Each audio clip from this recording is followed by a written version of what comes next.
നമസ്കാരം. ഗുരുവായൂരാണുള്ളത്. അപ്പം ഇന്നിപ്പം ഗുരുവായൂരിൽ നിന്ന് നേരെ വീട്ടിലേക്ക് പോവാണ് കേട്ടോ. അപ്പോൾ ഗുരുവായൂരിൽ നിന്ന് വീട്ടിലേക്കുള്ള കാഴ്ചകളാണ് ഇന്നത്തെ ഈ ഒരു വീഡിയോയിൽ. ഇപ്പം ഞാൻ നിൽക്കുന്നത് ഗുരുവായൂരിലുള്ള ശ്രീഭദ്ര റെസിഡൻസിയിലാണ് കേട്ടോ. അപ്പം ഇന്നലെ രാത്രിയാണ് ഇവിടെ റൂം എടുത്തത്. അപ്പം റൂമിൻ്റെ കുറച്ച് കാഴ്ചകളാണ് കേട്ടോ. നമുക്ക് ഇവിടെ ഒരു ടി വി ഉണ്ട്, അതുപോലെ തന്നെ ചെറിയൊരു ടേബിള്, പിന്നെ ഇങ്ങോട്ടേക്ക് വരികയാണെങ്കിൽ ഇവിടെയും ഒരു ടേബിളുണ്ട്. അതിപ്പോൾ ഞാൻ യൂസ് ചെയ്ത 2 കുപ്പികൾ, അതുപോലെ തന്നെ ഒരു മിററുണ്ട്, നമ്മളത് ബാഗും കാര്യങ്ങളും. ഇത് AC റൂമാണ് കേട്ടോ. അതുപോലെ തന്നെ ടോയ്ലറ്റിൻ്റെ ഭാഗത്തേക്ക് വരികയാണെങ്കിൽ നല്ല നീറ്റ് ആൻഡ് ക്ലീൻ ടോയ്ലറ്റാണ്. അതുപോലെ തന്നെ ഇതാ ഒരു ഡസ്റ്റ്ബിൻ ഉണ്ട്, ഇവിടെ ഒരു വാഷ് ഏരിയ, ഇവിടെയും ഒരു മിററുണ്ട്.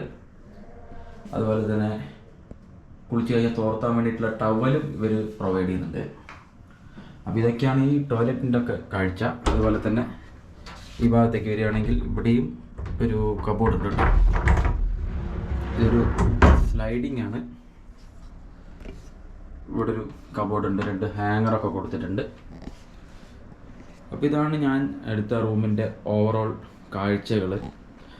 ബെഡ് എന്നൊക്കെ പറയാൻ പറ്റില്ല, നല്ല ഉണ്ടല്ലേ, എന്താ പറയുക, കുതിച്ചു പൊങ്ങുന്ന ബെഡാണ് കേട്ടോ. അപ്പം ഈ ഒരു റൂമിന് എനിക്ക് വന്ന ചിലവെന്ന് പറയുന്നത് 2800 രൂപയാണ്.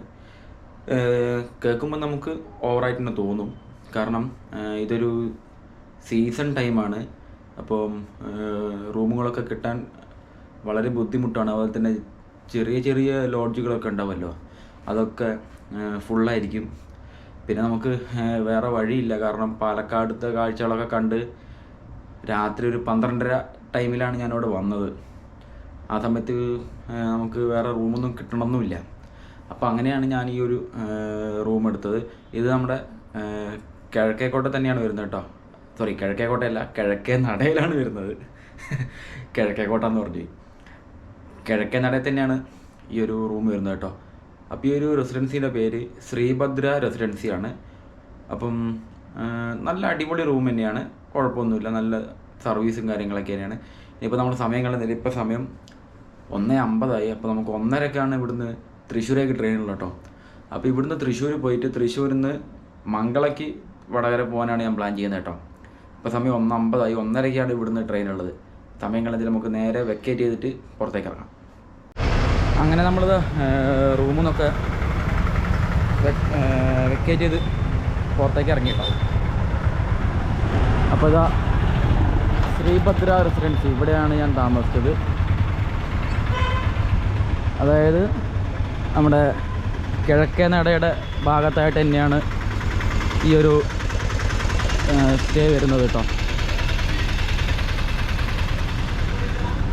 കിഴക്കേ നടയുടെ ഭാഗത്ത് തന്നെയാണ് ഈ ഒരു സ്റ്റേ വരുന്നത്.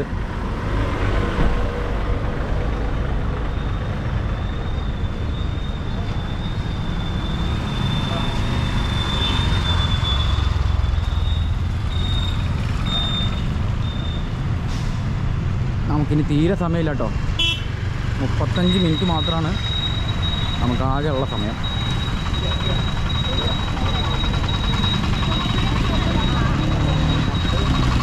അപ്പോൾ നമ്മുടെ കിഴക്കേ നടയിലാണ്, ഈ വഴിക്കാണ് നമുക്ക് പോകേണ്ടി വന്നത് കേട്ടോ. അവിടെയാണ് നമ്മുടെ റൂം വരുന്നത്.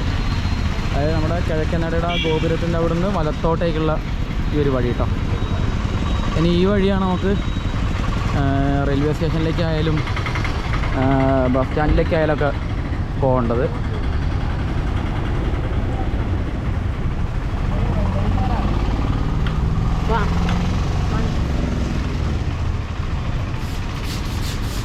ഇവിടുന്ന് 1 കിലോമീറ്ററിൻ്റെ ഉള്ളിൽ മാത്രമായിട്ടാണ് ഈ ഒരു റെയിൽവേ സ്റ്റേഷൻ വരുന്നത് കേട്ടോ.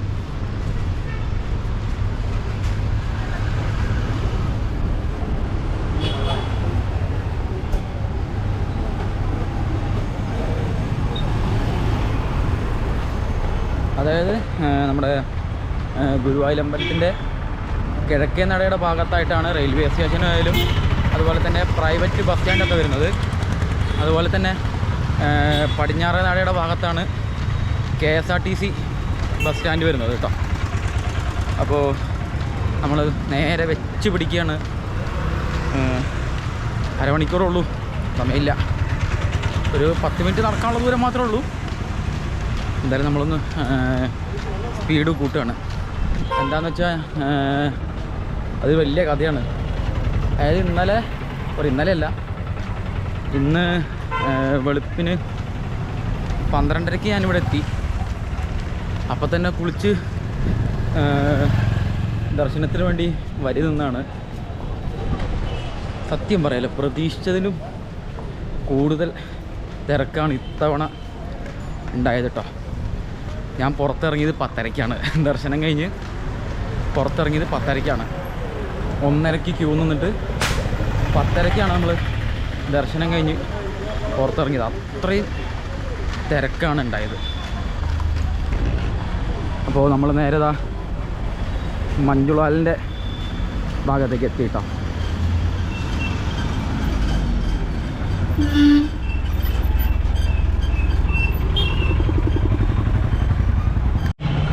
അപ്പോൾ നമ്മൾ നേരെ നടന്നു വരുമ്പോൾ മഞ്ജുളാലിൻ്റെ മുമ്പിലെത്തും. അതുപോലെ തന്നെ ഇതിൽ വരുമ്പോൾ ഒരു ജംഗ്ഷനിൽ നമ്മളെത്തും കേട്ടോ. ഈ ജംഗ്ഷനിൽ നിന്ന് നമുക്ക് ലെഫ്റ്റിലേക്കാണ് പോകേണ്ടത്. റെയിൽവേ സ്റ്റേഷൻ ഭാഗത്തേക്ക് നമുക്ക് ലെഫ്റ്റിലേക്കാണ് പോകാനുള്ളത്.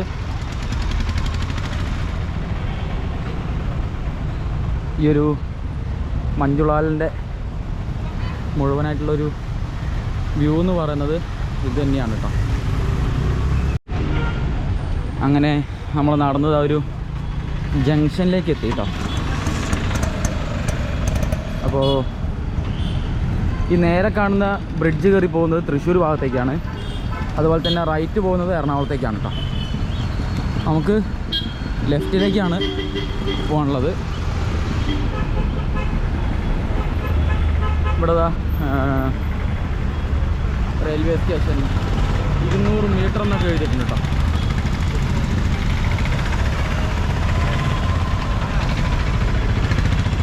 ഇപ്പോൾ ബസ്സുകളൊക്കെ ഇവിടെയാണ് പാർക്ക് ചെയ്യുന്നത്. എനിക്ക് തോന്നുന്നു ബസ് സ്റ്റാൻഡിൻ്റെ ഭാഗങ്ങൾ പണി നടക്കുമായിരിക്കും.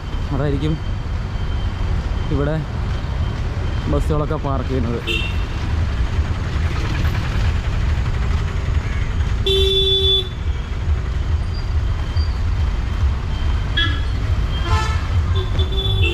ഗുരുവായൂരിൽ നിന്ന് എൻ്റെ നാട്ടിലേക്കൊരു 2 ബസ് ഉണ്ടായിരുന്നു കേട്ടോ. ഇപ്പോൾ ഒരൊറ്റ ബസ് മാത്രമേ ഉള്ളൂ ഗുരുവായൂരിൽ നിന്ന് എൻ്റെ നാട്ടിലേക്ക്. അതായത് ഗുരുവായൂരിൽ നിന്ന് കൈവേലിക്ക് 2 ബസ് ഉണ്ടായിരുന്നു. ഒരു സൈൻ എന്ന് പറയുന്നൊരു വണ്ടിയും അതുപോലെ തന്നെ KSRTCൻ്റെ ഫാസ്റ്റ് പാസഞ്ചറും. അപ്പോൾ ഇപ്പം നിലവിൽ KSRTCയുടെ ഫാസ്റ്റ് പാസഞ്ചർ മാത്രമേ ഉള്ളൂ കേട്ടോ. അപ്പോൾ റെയിൽവേ സ്റ്റേഷൻ്റെ ഒരു ബോർഡ് നമുക്കിവിടെ കാണാം. നമുക്കിവിടുന്ന് റൈറ്റിലേക്കാണ് പോകാനുള്ളത്. നല്ല ട്രാഫിക്കാണ് കേട്ടോ.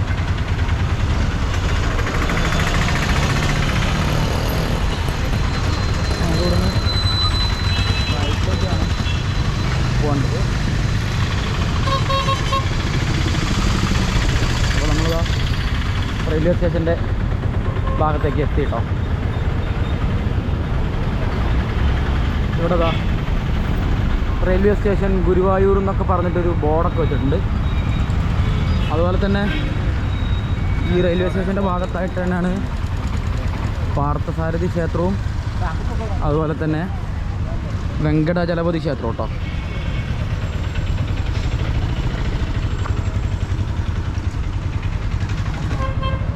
ശരിക്കും നമ്മൾ ഗുരുവായൂർ ദർശനം കഴിഞ്ഞാൽ മമ്മിയൂർ, പാർത്ഥസാരഥി അതുപോലെ തന്നെ വെങ്കടാചലപതി അങ്ങനെ ഈ 3 ക്ഷേത്രങ്ങളും കൂടി തൊഴുതാൽ മാത്രമേ ഗുരുവായൂർ ക്ഷേത്ര ദർശനം പൂർത്തിയാവുള്ളൂ. അപ്പോൾ ഇത്തവണ എനിക്കത് സാധിച്ചില്ല. കാരണം 10:30 മണിയായി ഞാൻ ഗുരുവായൂർ ക്ഷേത്രത്തിൽ ദർശനം കഴിഞ്ഞ് പുറത്തേക്ക് എത്തിയപ്പോൾ. ഇനിയിപ്പോൾ എന്തായാലും നമുക്ക് സ്റ്റേഷൻ്റെ അകത്തേക്ക് കയറാം കേട്ടോ.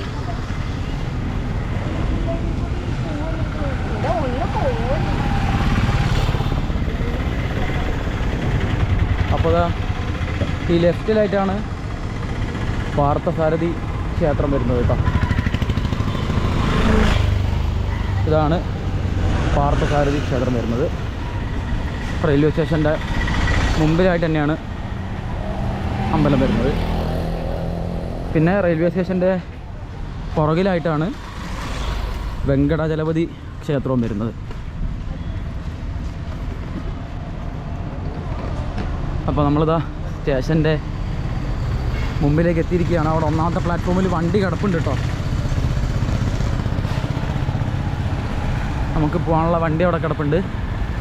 ഇപ്പോൾ ഈ ഒരു സ്റ്റേഷൻ്റെ കാഴ്ച എന്ന് പറയുന്നത് ഇങ്ങനെയാണ്. റിനോവേഷൻ വർക്കൊക്കെ നടക്കുന്നുണ്ട് കേട്ടോ. ഇന്ത്യയിലെ എല്ലാ സ്റ്റേഷനും ഇപ്പോൾ റിനോവേഷൻ വർക്ക് നടക്കുന്നുണ്ടല്ലോ. അതുപോലെ തന്നെ ഇവിടെയും റൂം ഫെസിലിറ്റിയൊക്കെ വരുന്നുണ്ട്. ഭാവിയിൽ ഈ ഗുരുവായൂർ റെയിൽവേ സ്റ്റേഷനിലും റിട്ടയറിംഗ് റൂം ഫെസിലിറ്റിയൊക്കെ വരുമെന്ന് വിചാരിക്കുന്നു. ഇപ്പം നിലവിൽ ഇങ്ങനെയാണ് ഇവിടുത്തെ ഒരു കാഴ്ച കേട്ടോ. ഇനി നമുക്ക് നേരെ അകത്ത് കയറി ടിക്കറ്റ് എടുക്കണം. ടിക്കറ്റ് എടുത്തിട്ട് പെട്ടെന്ന് തന്നെ ട്രെയിനിൽ കയറാം കേട്ടോ. അങ്ങനെ നമ്മളിതാ ട്രെയിനിൽ കയറിയിട്ടോ. അപ്പോൾ ഈ ഒരു ഗുരുവായൂർ സ്റ്റേഷനെ പറ്റി പറയുകയാണെങ്കിൽ ഇതൊരു ഡെഡ് എൻഡ് സ്റ്റേഷനാണ്. ഇനി ഇവിടുന്ന് ഈ ഭാഗത്തേക്ക് കാര്യമായിട്ട് റൂട്ടൊന്നുമില്ല കേട്ടോ. അപ്പോൾ ഈ സ്റ്റേഷനോട് എൻ്റെ ആയിരിക്കുകയാണ്. അതുപോലെ തന്നെ ഇവിടെ 3 പ്ലാറ്റ്ഫോം ഉണ്ട് കേട്ടോ. അപ്പോൾ ഒന്നാമത്തെ പ്ലാറ്റ്ഫോമിലാണ് നമ്മളെ വണ്ടി ഉള്ളത്, ഗുരുവായൂർ എറണാകുളം പാസഞ്ചർ. അപ്പോൾ രണ്ടാമത്തെ പ്ലാറ്റ്ഫോമിൽ ഇതാ ചെന്നൈ എഗ്മോർ ഗുരുവായൂർ എക്സ്പ്രസ് ഉണ്ട് കേട്ടോ. രണ്ടാമത്തെ പ്ലാറ്റ്ഫോമിൽ എഗ്മോർ എക്സ്പ്രസ് ഉണ്ട്. അപ്പം ഈ മൂന്നാമത്തെ പ്ലാറ്റ്ഫോമിൻ്റെ ഭാഗത്തായിട്ടാണ് ഞാൻ നേരത്തെ പറഞ്ഞ വെങ്കടാചലപതി ക്ഷേത്രമൊക്കെ വരുന്നത് കേട്ടോ. അപ്പം അങ്ങനെ ടിക്കറ്റ് എടുത്തു. ഇപ്പോൾ ഗുരുവായൂരിൽ നിന്ന് വടകര വരെ ഒരാൾക്ക് 90 രൂപയാണ് ആയത്. അപ്പോൾ മിക്കവാറും തൃശ്ശൂരിൽ നിന്ന് മംഗളയ്ക്ക് ജനറൽ തന്നെ കയറി പോകേണ്ടി വരും. സ്ലീപ്പർ ടിക്കറ്റൊക്കെ ചോദിച്ചു, പക്ഷേ നമ്മുടെ ഭാഗത്തേക്ക് സ്ലീപ്പർ കൊടുക്കണില്ല എന്നാണ് പറഞ്ഞത്. അപ്പം തൃശ്ശൂർ എത്തിയിട്ട് നമുക്ക് ഒന്ന് ചോദിച്ചു നോക്കാം സ്ലീപ്പർ ടിക്കറ്റ് കിട്ടുമെന്നുള്ളത്. ചിലപ്പോൾ ജനറലൊക്കെ നല്ല ഫുള്ളാവാനുള്ള സാധ്യതയുണ്ട്. എന്തായാലും നമുക്ക് നോക്കാം. ഇപ്പോൾ സമയം 1:15. ഇനിയിപ്പോൾ 15 മിനിറ്റ് കൊണ്ട് നമ്മുടെ വണ്ടി ഇവിടുന്ന് പുറപ്പെടും. അങ്ങനെ കൃത്യം 1:30 നമ്മുടെ വണ്ടി ഗുരുവായൂരിൽ നിന്ന് പുറപ്പെട്ടു കേട്ടോ. ഈ വണ്ടിയാണ് ചെന്നൈ എഗ്മോർ ഗുരുവായൂർ എക്സ്പ്രസ്. ഇതും നമ്മുടെ താമ്പരം മാംഗ്ലൂർ എക്സ്പ്രസ്സും ഒരേപോലെയാണ്. ഒരുപാട് കറങ്ങിയിട്ടാണ് പോവുക കേട്ടോ. അപ്പോൾ നമ്മളിതാ സ്റ്റേഷൻ വിട്ടിരിക്കുകയാണ്. ഇനി അടുത്ത കൊല്ലം ഗുരുവായൂർക്ക് വരാം.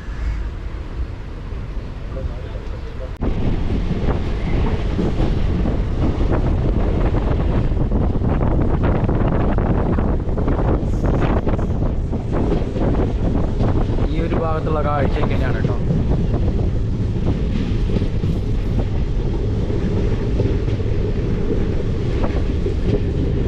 ഇതൊക്കെ നെൽപ്പാടങ്ങളാണ്. അതിൻ്റെ നടുഭാഗത്തായിട്ട് ചെറിയൊരു കനാലുണ്ട്.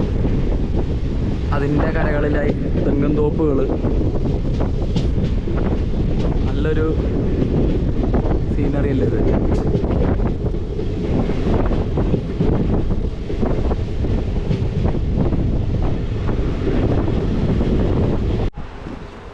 അപ്പോൾ നമ്മളിതാ ഇവിടെ പൂങ്കുന്നം ഔട്ടറിൽ കൊണ്ട് പിടിച്ചിട്ടിരിക്കുകയാണ്. മിക്കവാറും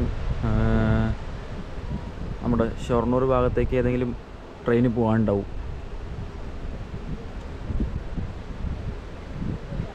അപ്പോൾ ഇവിടെ നിന്നുള്ളൊരു വ്യൂ ഇങ്ങനെയാണ്.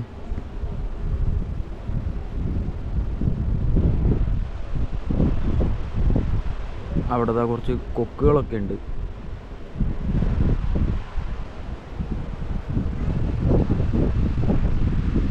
മിക്കവാറും ഷൊർണൂർ ഭാഗത്തേക്ക് ക്രോസിംഗ് ഉണ്ടാകാനുള്ള സാധ്യതയുണ്ട്.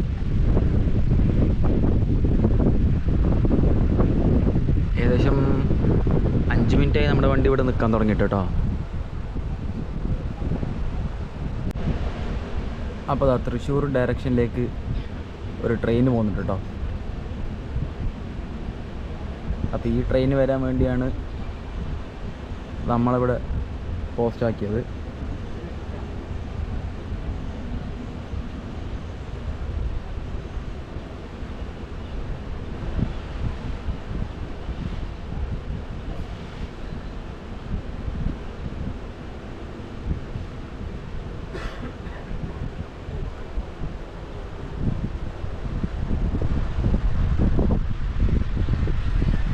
അപ്പോൾ നമ്മൾ നേരത്തെ കണ്ട ട്രെയിന് ശ്രീഗംഗാനഗറിന്ന് കൊച്ചുവേലിക്ക് പോകുന്ന സൂപ്പർ ഫാസ്റ്റാണ് കേട്ടോ. 1 മണിക്കൂർ 37 മിനിറ്റ് ഡിലേ ആയിട്ടാണ് നമ്മുടെ അല്ല ശ്രീഗംഗാനഗർ കൊച്ചുവേലി എക്സ്പ്രസ് ഇപ്പോൾ പോയത്.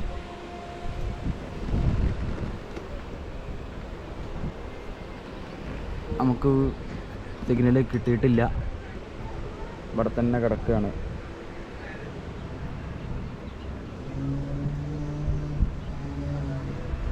നമ്മുടെ വണ്ടി അങ്ങനെ പയ്യെ നീങ്ങി തുടങ്ങി കേട്ടോ. അപ്പോൾ ശ്രീഗംഗാനഗർ കൊച്ചുവേലി എക്സ്പ്രസ് വരാൻ വേണ്ടിയിട്ടാണ് നമ്മുടെ വണ്ടി ഇവിടെ പിടിച്ചിട്ടത്. അങ്ങനെ തൃശ്ശൂർ എത്തി കേട്ടോ. അപ്പോൾ ഇവിടുന്ന് ചോദിച്ചപ്പോഴും സ്ലീപ്പർ ടിക്കറ്റ് കൊടുക്കുന്നില്ല. അപ്പോൾ ഇനി ജനറലിൽ പോകേണ്ടി വരും. ജനറലത്തെ അവസ്ഥ എങ്ങനെയാണെന്നൊന്നും അറിയില്ല. പിന്നെ മംഗളക്ക് എറണാകുളം കഴിഞ്ഞാൽ പിന്നെ ആലുവയേ ഉള്ളൂ. ആലുവ കഴിഞ്ഞ അടുത്ത സ്റ്റോപ്പ് തൃശ്ശൂരാണ്. അപ്പോൾ ജനറലിൽ കാര്യമായിട്ടുള്ള തിരക്കുണ്ടാവില്ല എന്ന് വിചാരിക്കാം. എന്തായാലും ട്രെയിന് വരാനായിട്ടുണ്ട്. അപ്പോൾ ട്രെയിന് വന്നിട്ട് സിറ്റുവേഷൻ എന്തൊക്കെയാണെന്ന് നോക്കണം കേട്ടോ. എന്തായാലും ട്രെയിന് കയറിയിട്ട് കാണാം നമുക്ക്, അതാ കുറച്ചുകൂടി ബെറ്റർ. വണ്ടിയിൽ എങ്ങനെയൊക്കെയാണ് കയറി ഇതിൻ്റെ അകത്ത് നിന്ന് തിരിയാനുള്ള സ്ഥലമില്ല. ഡോറിൻ്റെ അടുത്താണ് എല്ലാവരും കേട്ടോ. ഇങ്ങനെയാണ് ഇതിൻ്റെ അവസ്ഥ ഉള്ളത്.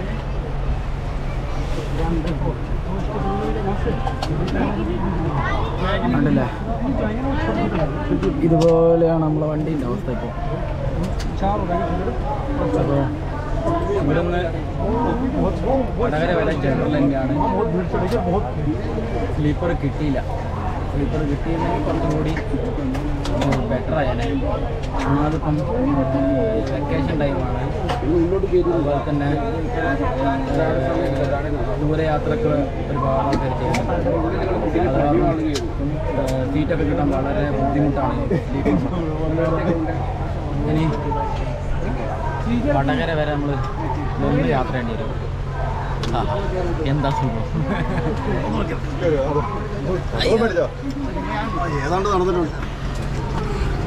ഇങ്ങനെയാണിപ്പോൾ നിലവിലുള്ള അവസ്ഥ കേട്ടോ. അപ്പോൾ തൃശ്ശൂർ നമ്മൾ പുറപ്പെട്ടു കേട്ടോ.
നിന്ന് തിരിയാനുള്ള സ്ഥലമില്ല കേട്ടോ, നിന്ന് തിരിയാനുള്ള സ്ഥലമില്ല.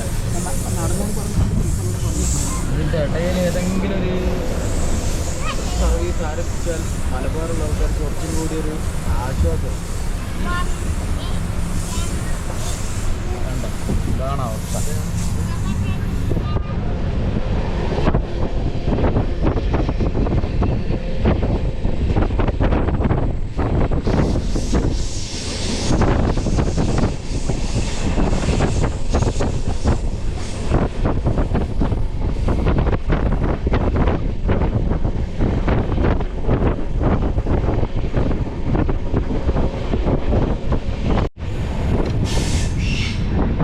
കുറ്റിപ്പുറം സ്റ്റേഷൻ എത്തിയിട്ടോ. ഇതിൽ കാല് കുത്താൻ സ്ഥലമില്ല. അങ്ങനെയാണ് ഈ ട്രെയിനിൻ്റെ ജനറൽ അവസ്ഥ കേട്ടോ.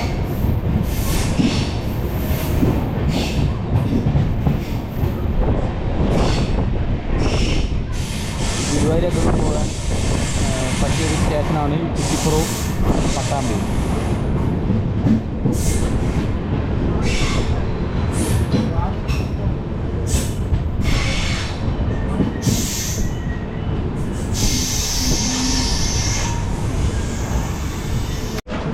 നമ്മളിത് തിരൂരെത്തി കേട്ടോ. ഇപ്പോഴും തിരക്കിനൊന്നൊരു കുറവില്ല. ഇറങ്ങുന്നതിൻ്റെ ഡബിൾ ആൾക്കാരാണ് കയറുന്നത്.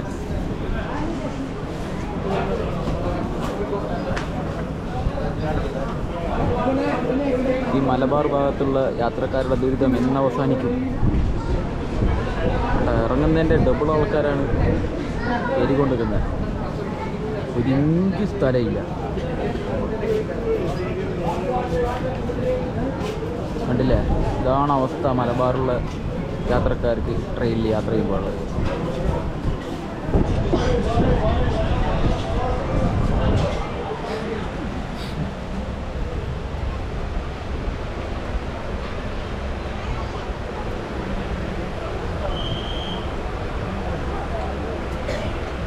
ആ ഭാഗത്തേക്ക് നോക്കേ വേണ്ട, ഇനി നിരങ്ങിയിട്ടാണ് ആൾക്കാരുള്ളത്.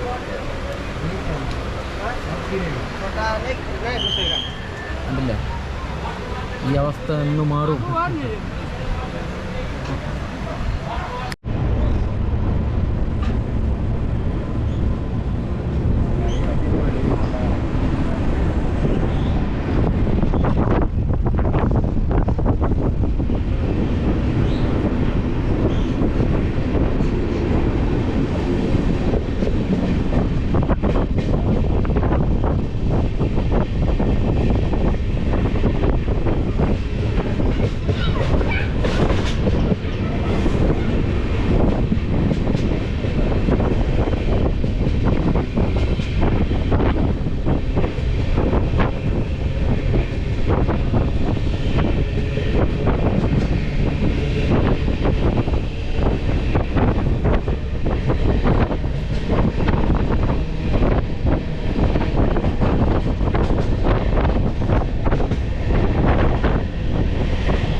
അപ്പോൾ നമ്മൾ കോഴിക്കോട് എത്തി കേട്ടോ. ഇനി ഇവിടെ നിന്നുള്ള അവസ്ഥ നമുക്ക് കണ്ടു തന്നെ അറിയാം.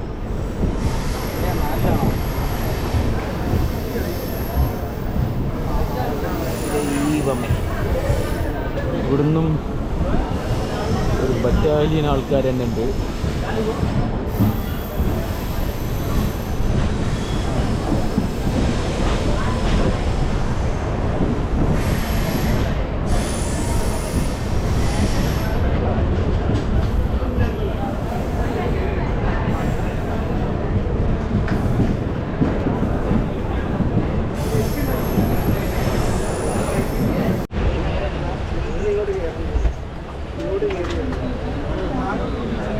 ആൾക്കാരൊക്കെ ഇറങ്ങുന്നതിന് മുമ്പ് ചാടി കയറാണ്.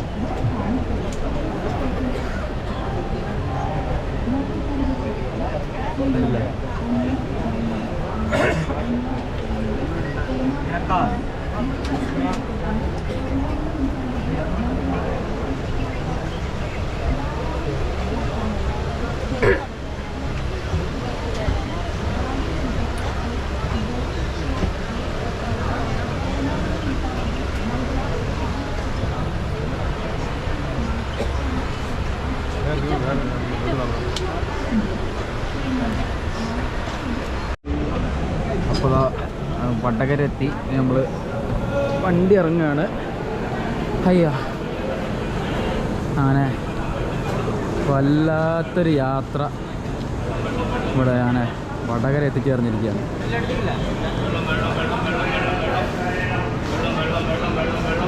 ഇതിൻ്റെ ജനറൽ വല്ലാത്തൊരു ദുരന്തം അവസ്ഥ തന്നെയായിപ്പോയിട്ടോ. നോക്കോ, ചിലക്ക് ആൾക്കാർ നിൽക്കുന്നുണ്ടില്ലേ, ഇങ്ങനെയാണുള്ളത്. വല്ലാത്തൊരു ജനറൽ യാത്രയായിപ്പോയത്.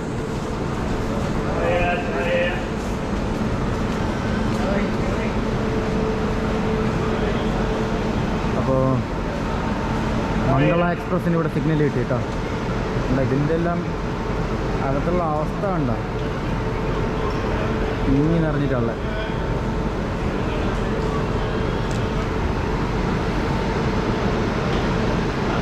മംഗളൊക്കെ ഇവിടെ സിഗ്നൽ കിട്ടി.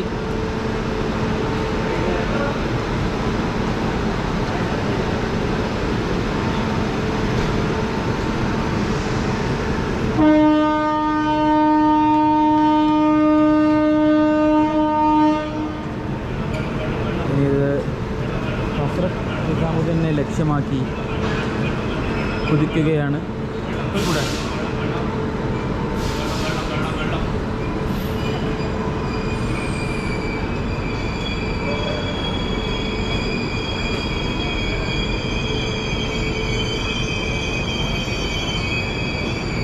നമ്മൾ വന്ന കോച്ച് ഇതാണേ.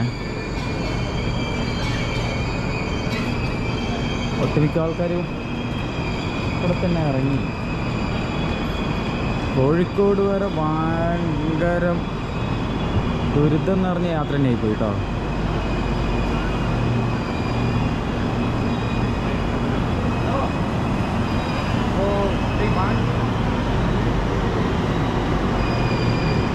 അപ്പോൾ ഹസ്രത്ത് നിസാമുദ്ദീനെ ലക്ഷ്യമാക്കി മംഗള എക്സ്പ്രസ് പുറപ്പെട്ടിരിക്കുകയാണ്.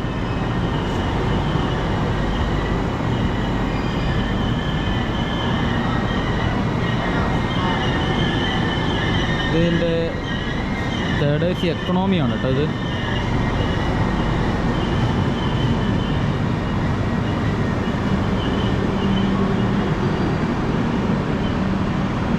മംഗളയെപ്പറ്റി പറയുകയാണെങ്കിൽ കഴിഞ്ഞ കൊല്ലം വടകരയിൽ നിന്ന് ഏകദേശം ഒരു 10-12 വർഷങ്ങൾക്ക് ശേഷം മുംബൈയിലെ കല്യാൺ വരെ ഞാനൊരു യാത്ര നടത്തിയിട്ടുണ്ടായിരുന്നു. അവസാനം ആ വീഡിയോ ക്ലിപ്പിങ്സ് മൊത്തം നമ്മളതിന് നഷ്ടപ്പെടുകയുണ്ടായിട്ടോ. അപ്പം അതൊരിക്കലും മറക്കാൻ പറ്റില്ല.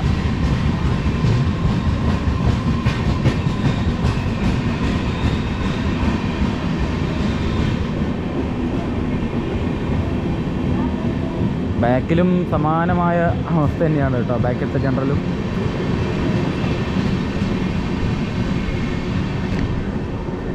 അപ്പോൾ തൃശ്ശൂരിൽ നിന്ന് തുടങ്ങിയ ഒരു യാത്ര ഇവിടെ വടകര എത്തിയ സ്ഥിതിക്ക് ഈ ഒരു വീഡിയോ തൽക്കാലം ഞാനിവിടെ വെച്ച് വൈൻഡപ്പ് ചെയ്യാണ്.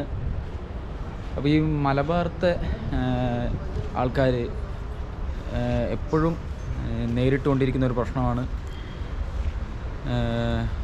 നമുക്ക് ട്രെയിനുകളുടെ എണ്ണത്തിൽ കുറവുള്ളത്.